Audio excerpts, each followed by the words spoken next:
Ohayo. Ohayo. Welcome to So Japanese Podcast, that we talk all things about Japan from a Japanese and a foreigner's perspective. We are your hosts. My name is Ryusuke. And I'm Matt. Thank you for joining us today. ありがとうございます。Hi, and today's episode. Hi. My favorite topic. I guess it's Matt's favorite topic. It's where this is relevant. You'll find out why.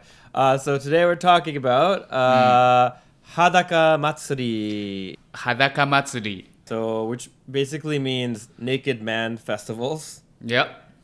Nice. Yeah, and so, you know, obviously excited. No. So, yeah, these are, you might have heard of these. This is Japan's, like, I guess you could say, increasingly more famous festivals, because obviously Naked Men Festival sounds exciting, but there's more to it, and the reason why we're talking about it is because these festivals all kind of coincide with certain traditions and stuff that happen around this time of year. So Yep. It is seasonally relevant. It's not just because of me.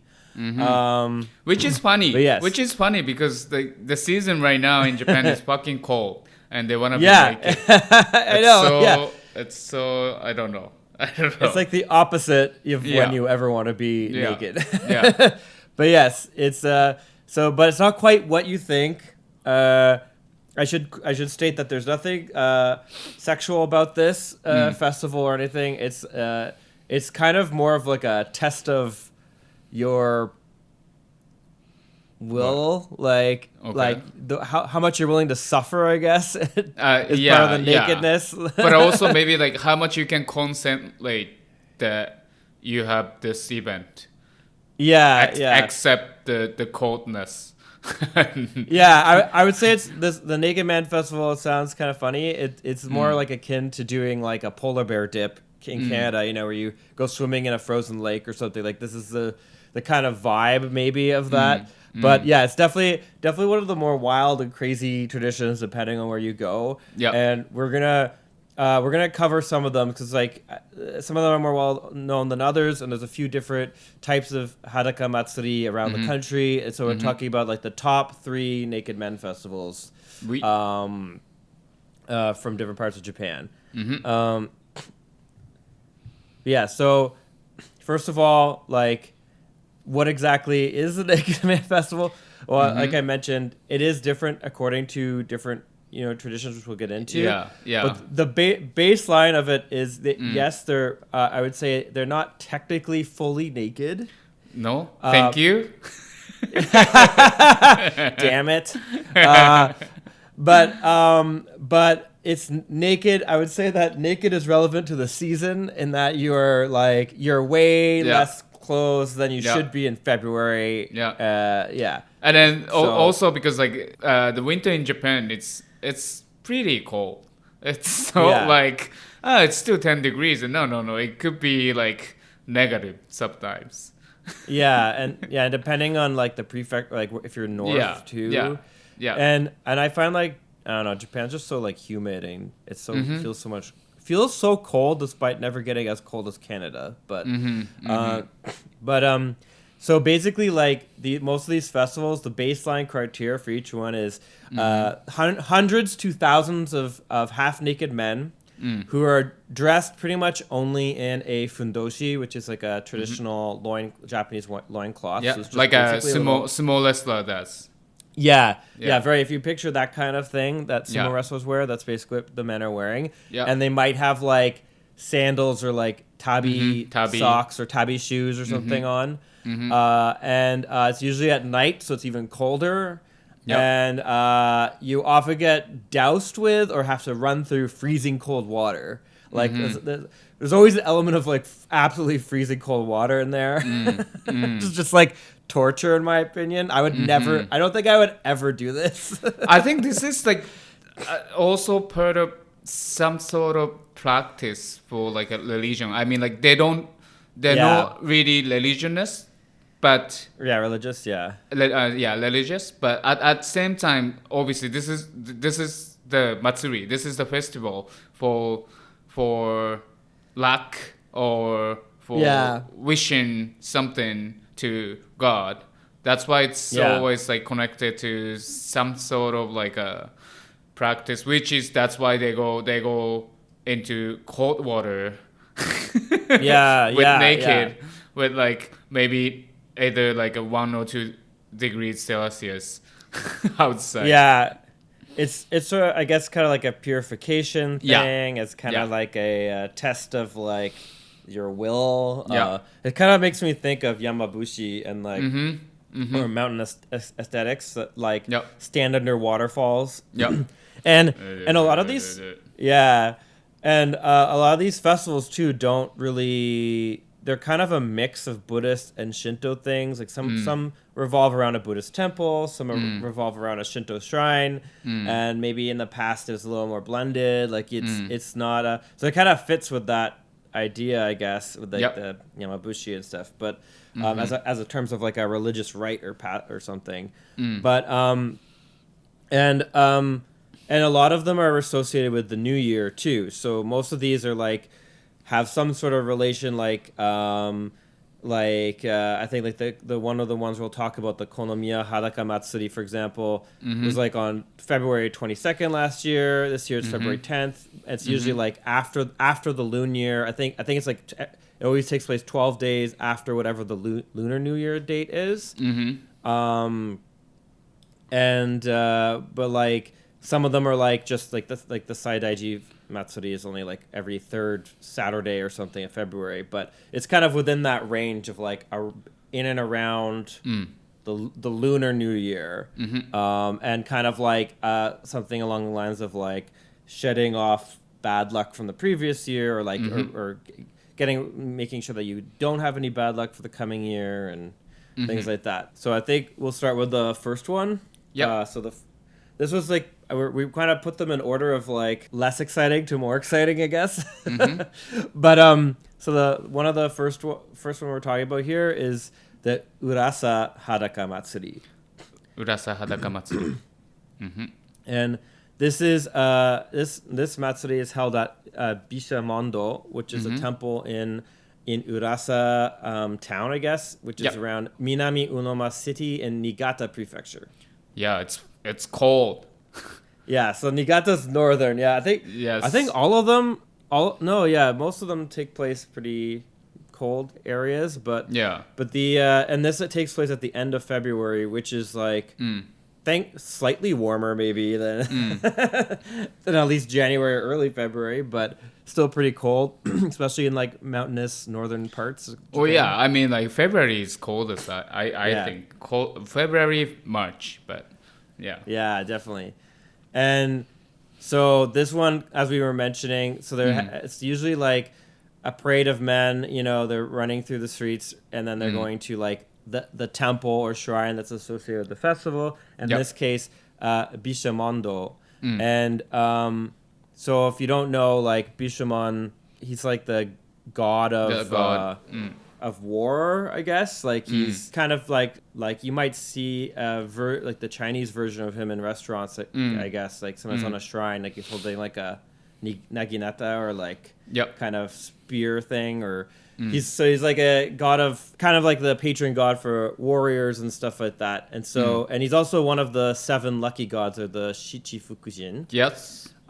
So this whole festival is very much based around like a rite or religious sort of ceremony related to Bishamon. So the men typically have to, like, in their loincloths and everything, have to run through a pool of freezing water to purify themselves before entering the temple grounds. And then once they're on the temple grounds, they're kind of all vying to get through this small little door or gap, apparently, which I think is pretty crazy. So you have all these, like, freezing cold, wet, naked men running towards this, like, small door or whatever to try and get into the inner sanctum of the temple, to be, like, I guess the first to receive a blessing from the god. Yeah, and that's pretty much the gist of it. Yeah, and the Ulasa one, I saw they have, like, the giant candle they hold. Oh, yeah. Oh, really? And then they're going to in a temple. And then... Oh, yeah, I think I saw that. Yeah. Yeah. So then they say why they start this. Just because like when Bishop Mountain was very popular back then. And then like people are running into to pray into the temple. So then they decide, okay, if people are so crazy about this temple, and then how we start making this as a festival. It's like, yeah. They just like evolved that way. That's kind of funny. That's what they said. Do you know what the candle's used for? So like this, each candle has the name, like a supporters, and then like all those like companies who has the business around the temple. So like that means like basically they pay for this candle, paying for pray. Oh, okay, yeah. It's sort of like when I guess companies buy. Is it Yanaka? It's not Yanaka. It's in Gion in Kyoto. There's Yasaka Jinja. Yeah, Yasaka Jinja has like the lanterns that have company names. Yeah, every shrines they have that. Oh, okay, yeah. So this is just like that version. So basically, they put the money that the company will be good for next year or something like that. Right. Yeah. Okay. Yeah. Yeah. So that's Urasa and Niigata. Yeah. I would say it's the more tame, slightly more tame version of these festivals. The next one we have here is and this is probably one of the more famous ones that you'll see like on YouTube and stuff. Yep. Is the Saidaiji Eyo Hadaka Matsuri. Saidaiji Eyo Hadaka Matsuri. And this is located at Saidaiji Kanon, which is like a temple in Okayama City, Okayama Prefecture. So that's part of the Hyogo area. So in like a little bit more west from Osaka. Yeah, like between Osaka and Hiroshima kind of thing. It's basically like the premise of this one is whoever can hold on to like luck the longest. And so like thousands of men gather basically again in fundoshi, and also I believe they also have to do a rite through cold water. But they gather around the main hall, and you basically, I should mention, we didn't mention this earlier, the other criteria for these Naked Man festivals is everybody's like rip-roaring drunk. Like you get sloshed. So you don't feel this cold water because you're drunk off your ass, first of all. So this one, again, like groups of half-naked, most pretty drunk men run through the streets, linking arms and stuff, and running through the freezing cold air. And then they descend on the main hall, and then there's the climax of this festival. So they're all like in the main hall area. Yep. The climax of this festival is the Shinji Toka, which basically occurs around like 10 p.m.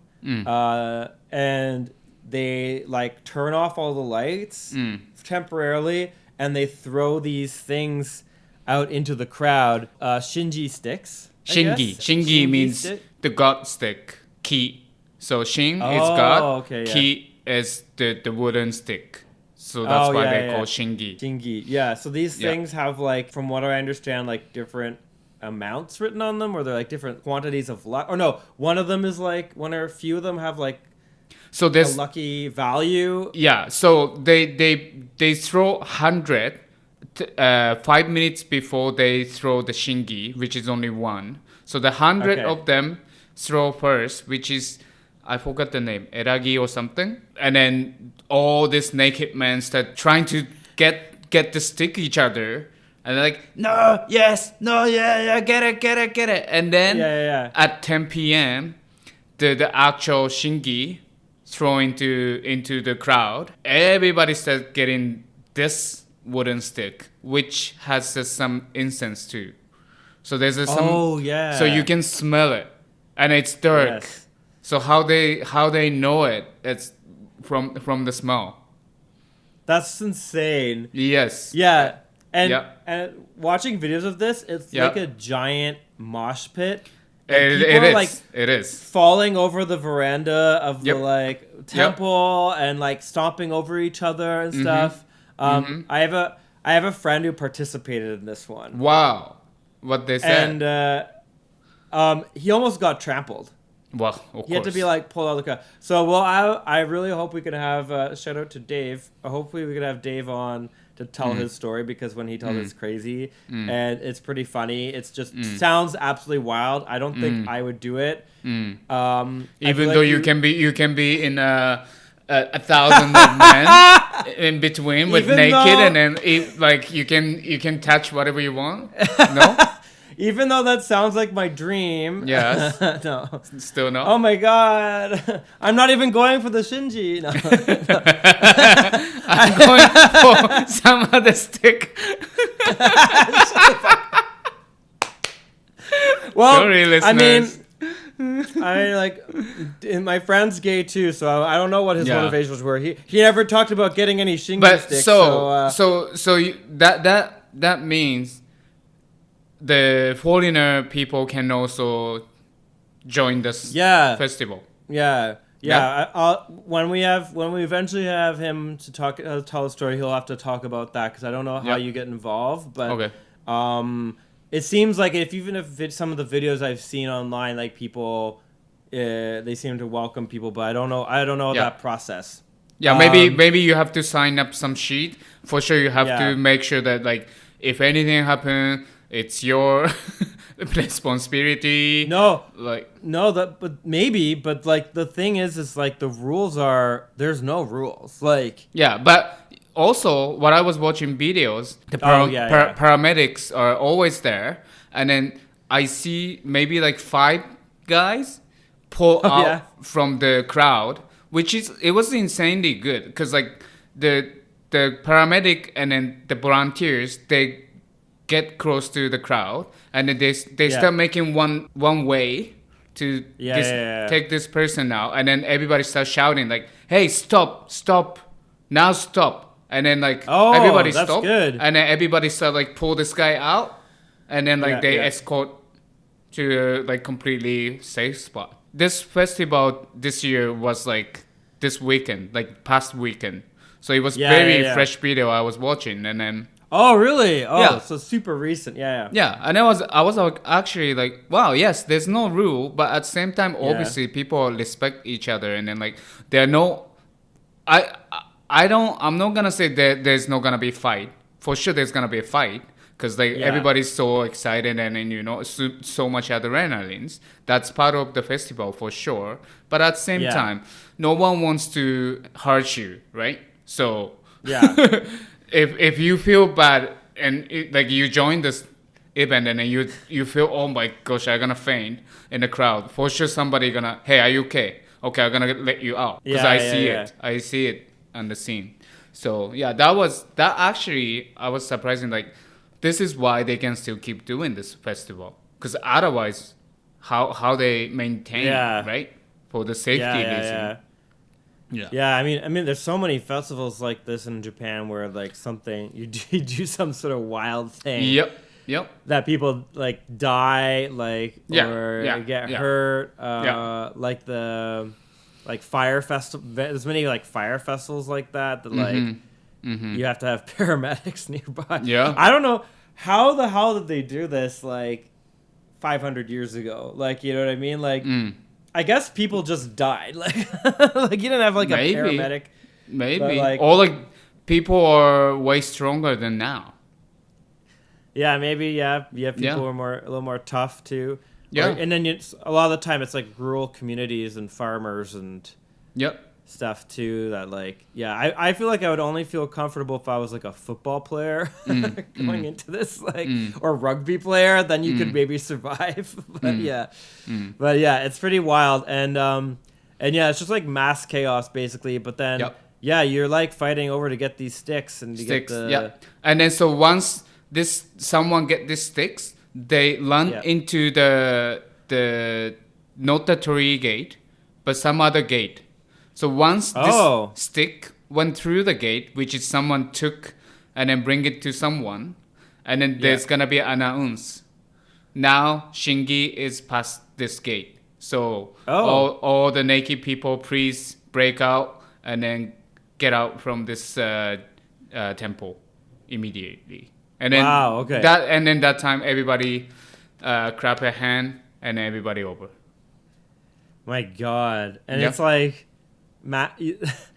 I mean, yeah, I've seen it. I guess that makes sense because you just see. It looks like you're watching really intense, highly condensed football or something. Yep. Like, everybody's going after one guy with a stick, and I guess they have to cross the finish line to end it. But it's so crazy. The last one, the third one. Yep. We're talking about the Konomiya Hadaka Matsuri. Konomiya Hadaka Matsuri. Which is located in Owari Okunitama Shrine in Inazawa-shi in Aichi. It's my place. It's my prefecture. Rusuke's home prefecture, and you said the funny thing is, like, I didn't know. Yeah, I didn't. I don't know how you didn't know that this like crazy festival, like this festival is one of the crazier ones. How do you not know that like this is happening? Or I should definitely know this, and I should invite you, and then go together. Participate? No. Yes. or just watch. No, participate. Because I want to participate. With you. Yeah, I'm surprised. Like I just saw like you growing up or something. Like it's surprised. Like knowing the rebellious, crazy things you would do growing up. I feel like this would be on brand. Like, hey, yeah, let's go. Like, well, because Hadaka Matsuri. Yeah, me and my friend always create by ourselves. Not like we follow the history of like legendary event. We always create new event, making new trouble. Yeah. But yeah, this one's like, so it's what? It's like an hour from Nagoya, you said? Yep. Yeah. So it's not that far. So if you're a tourist, you want to catch it, you could try and catch this one. For sure. Yeah. And I think this shrine is close to the station anyway. Oh, okay. Yeah. It's pretty easy to get to. Yeah. And so this one claims to have like a 1,200 year history. Like it's a pretty long. Yes. But like a lot of these festivals, I will say that claim these histories, like they evolve, or they started out like, as like an agriculture thing, and then they ended up as just this like crazy festival that they do or something. Yeah. So there's like I don't know the full history there, but its history goes back pretty far apparently. Yeah. And I think like over almost 10,000 men participate in this one. Like, thousands of men participate in this. Yeah. And this one is all about essentially just transferring luck. Yes. Trying to transfer your bad luck. And so teams of men will kind of parade through the streets down to Konomiya Shrine, and I haven't seen what they do for this. Maybe you know what this is, but they will carry large bamboo poles. So that's Naoizasa, yeah. So that's before actually start like crowded naked men. So this is before the event. Like they bring the bamboos, each group. Yeah. And then they give it to shrine. Oh, okay. For the luck or something. I don't know what's the precursor. Exact story behind this, but yeah. And I think since last year or before, the women also start joining. Obviously, they don't do. They don't do that. The main part, the naked men crowded it and then do the event. But the women also start doing naoizasa. Oh, okay. Obviously, they're not naked. Yeah, they're wearing like happy at least. Happy, yeah. Yeah, which are like the short coats. And so like all the other ones, this one goes into the night. Men are also doused with buckets of freezing cold water because apparently that's a criteria. But it centers around this one person who's designated the Shin Otoko. Yes. Yeah. Which basically means or Naonin. Have you seen that? Yeah. And which basically means like God man or man of God. Of the year, yes. Of the year. Okay, yeah. And so this person apparently, from what I understand, takes a couple days or several days in prayer and solitude before the actual festival day, and he's shaved from head to toe, like he's like completely hairless. Yep. And basically sent out into this crowd of half-naked men. But this guy, the Shin Otoko, is like actually naked. He doesn't get ifundoshi. No. So he's actually fully buck naked, and the only actual naked man at any naked band festival I think I've heard of. He's only one who's actually fully naked, from what I understand. And basically, and this one's even like probably more on my vibe, the thousands of men try to snag a chance at touching him. Yes, because like that's how you get the luck. Also, like you transfer your bad luck to them too, right? To them. Yes. Yeah. Yep. Yeah, that's why luck transfer.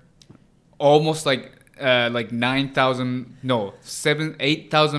guys, the naked mans, start like crowded trying to touch this man. Imagine, he's in the middle of like this huge crowd of men, and then I was watching this video too, like from the helicopter. There some TV, really? Some TV. Like recording from the helicopter, and then like this crowd is crazy. Like it's like giant. It looks like a monster, pulsing, almost. Yes, like a living organism. Yes, and also because like once Shin Otoko came out, so everybody surrounding him, right? Like they're gathering, trying to touch him, but they need to move. They need to keep moving into the shrine. Yes, so it's not just touching him. The end of this festival is like they need to go to the shrine. Oh yeah, they need to bring him to the shrine. Yeah, get him out from the crowd, and then that's it. So I saw a picture, and it looks like they were like crowd surfing him. Yes. Like the guy's just basically being crowd surfed, so everybody gets to touch him while they're moving. Yes. Yeah. And so that's why like they move slowly on the street, and then at some point they entered in the gate of the shrine. Yeah. And then from there there's still some distance, so they have to move it all the way to bring this Shin Otoko into the shrine.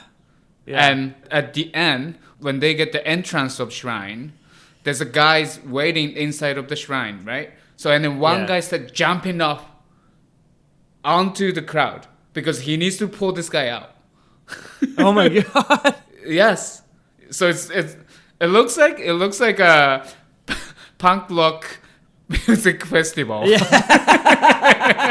They all look like that to me. They look like Buddhist or like Shinto themed punk rock festivals. Yes. Like everybody's just like arms in the air, like half naked, and like sweaty. Like apparently you're like also really hot. Like you're doused with the buckets of cold water, but you're actually so warm. Yeah, because like you see all the steam come out from the crowd. Yeah, like once they put the water, like, it's crazy. It's so wild. Yeah. And I don't know why he gets pulled into the shrine though, like to be purified or like pray or. I think it's purified because he has all the bad luck from everyone. Luck. Yeah. So you have the responsibility. You bring it back.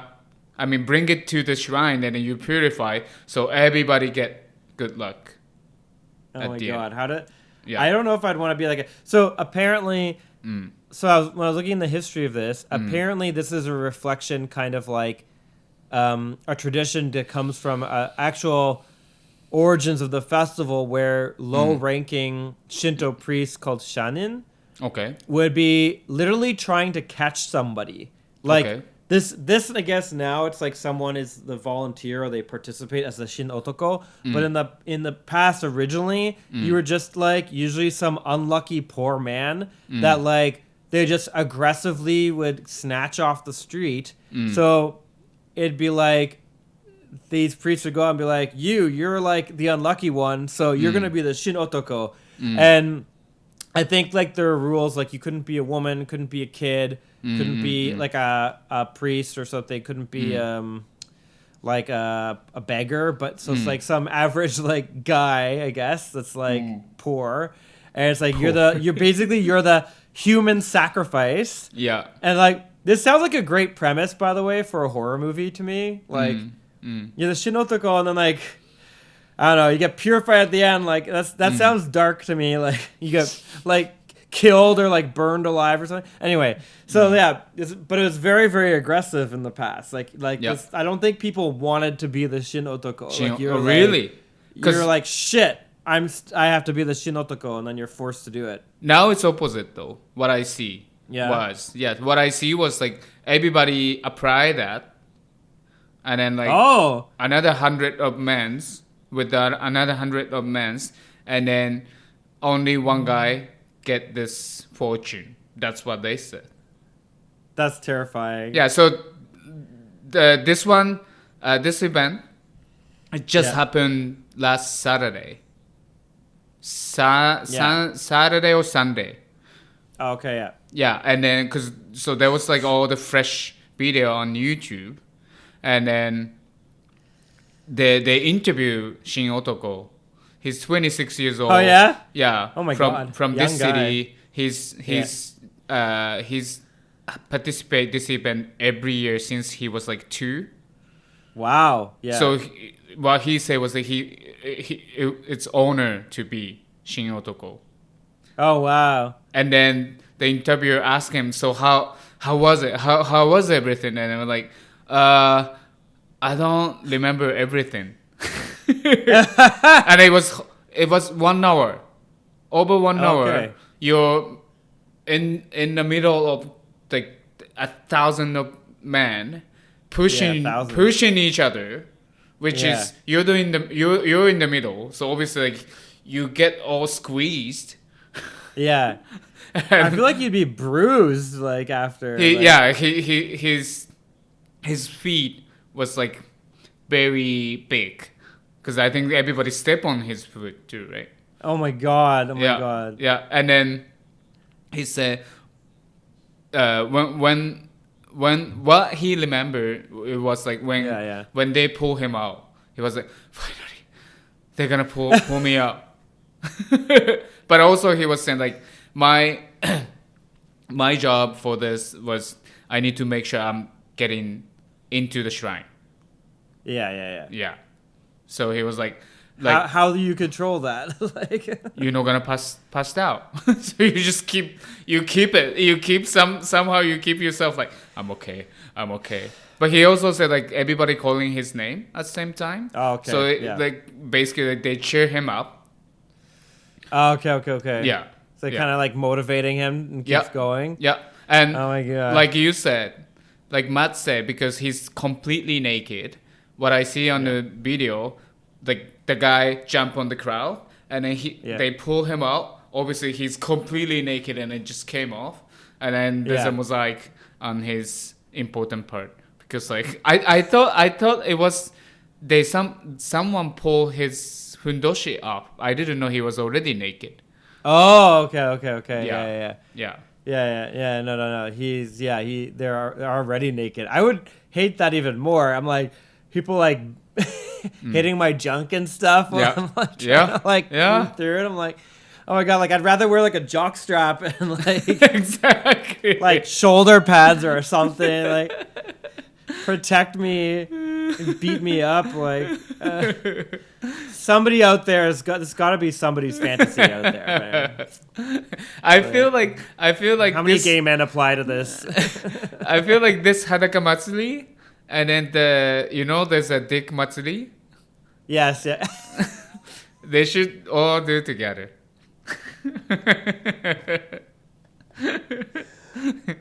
And then the Dick one also, it's not just one shrine does it. There's also like couple different shrines. Oh, I didn't know that. Yes, I don't think the Tokyo one that's more famous, because there's one in Aichi as well. I actually went to this shrine, and then there's like giant Dick statue inside the shrine, and small like couple small one, and then when you toss the coin into the box, there's a sound say like ching. Because in Japan we call Dick chin chin. So it's like ching. It actually says that? That's so stupid. Yeah, there's always sound. Ching. Why would it have to say the sound? I don't know. When the coin makes the sound anyway, yeah. Yeah. Ching, ching. But it's actually, it has something in the box and it says ching. That's so funny. Yeah. Well, I gotta go there. I gotta go to that shrine. I know. You definitely need to go back to Japan now. Yeah. Yeah, so I think, I don't know about this, the last one, if the outside of people can join it, even like a Japanese people. But I know the Okayama one, when I was watching, there's a bunch of like foreigner I can see. Because there was like an hour live one. Yeah. And then people were saying like, oh, there's a lot of foreigners people joining this festival this time, blah, blah, blah. So I know the Okayama one for sure. If you guys want to join it, I think there's some criteria that maybe you have to write something. You have to, there's like a booth or something you go up to and you get like your fundoshi and to fill out like a thing. Yeah. Also, you don't need to be in the crowd, right? You can join as naked man, but you don't need to be in the crowd if you feel too scared. Yeah, you can be on the outside. Outside, and you can just watch them, too. But also, if you participate, I feel like if you're a foreigner, people are gonna be like, "Get in here!" Like I don't know. I have to ask my friend, but you're gonna stand out more. And I feel like if you're a foreigner and you're deaf. And you're not Asian, you're going to stand out even more. So if you actually get a shingi, people will know it's you. No. I think everybody going to fucking catch your hundoshi trying to take your shingi from you. Yeah. It could be like a bigger target. I don't know. I have to, hopefully we could have my friend on as a guest sometime and so then we can talk about his experience. Yeah. I want to know. Yes. That's going to be a perfect episode for sure. Yeah. It's pretty funny. Yeah. So that's the Naked Men festivals. There's a few other ones out there too, but these are the biggest, more like significant ones and the more chaotic ones. Let us know if you've ever been to one too. I guess I'd definitely like to know if you've been to the other ones. Definitely. And tried them out. Okay. So I hope you guys enjoyed today's episode. If you guys want to be naked in cold winter, definitely check this festival out. And then I guess wintertime in Japan, especially like around this time of the year, it's cheaper than any other season for the flight. So it's actually good to, and go. If it's a little extra motivation, plum or ume trees rather, are blooming soon in some parts of Japan. So it's not just the naked men. There's other things you can do. Yeah. Also, if you stay some I don't know hotel or maybe Airbnb, they might have a kotatsu, which is you're never gonna see kotatsu in outside of Japan. So like if you wanna experience that kotatsu too, it's a good time of year. And the food, it's good. The winter time, the food is good. It's very good food. Yeah, so winter food, kotatsu, onsen, dotemboro in the snow, skiing, and snowboarding, and lots of naked men festivals. Yes. Keep you warm. Right. Please make sure if you guys like this episode, give us a 5-star and then leave us a comment and like share your Naked Man episode if you have. Okay. Thank you so much. Mata ne. Bye bye.